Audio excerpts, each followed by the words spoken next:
తెలంగాణ రాష్ట్రంలో బీసీ ఉద్యమం ఇంత తారాస్థాయికి చేరిన నేపథ్యంలో ఒక బీసీ బిడ్డ, ఒక పద్మశాలి బిడ్డ, నిజంగా మా జాతుల నుంచి ఒక బీసీ బిడ్డ నల్లగొండ జిల్లాలో జిల్లా అధ్యక్ష పదవి, డీసీసీ పదవి, కాంగ్రెస్ పార్టీ నుంచి డీసీసీ పదవి ఆశించి గెలిచి నిజంగా వస్తే, ఏది కాంగ్రెస్ పార్టీ ఇస్తే కాంగ్రెస్ పార్టీ ఎందుకు ఇచ్చింది, ఏం కథ అన్నది, మరి ఈ డీసీసీ పదవితోని ఎన్ని లక్షలు సంపాదిస్తారు అనే విషయం పక్కకెడితే, తెలంగాణ రాష్ట్రంలో బీసీ ఉద్యమం ఇంత తారాస్థాయికి చేరిన నేపథ్యంలో మాకు బీసీ బిడ్డ పైన ఏది జిల్లా అధ్యక్షుడు అయినందుకు నిజంగా ఎలాంటి కుట్ర పనిండి కోమటిరెడ్డి వెంకటరెడ్డి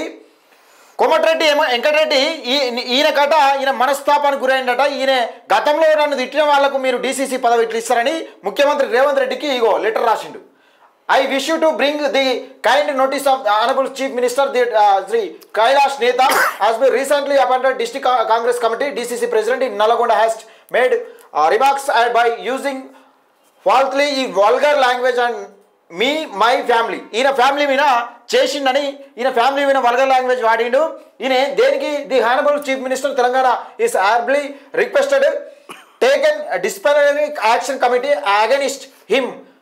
అంటే యాక్షన్ కమిటీ తీసుకోలే ఈయన పైన, ఈయనను ఎందుకు సెలెక్ట్ చేసిన అనే విధంగా లెటర్ రాసిండు. కోమటిరెడ్డి వెంకటరెడ్డి శ్రీ యనమల రేవంత్ రెడ్డి గారికి లెటర్ రాసిండు.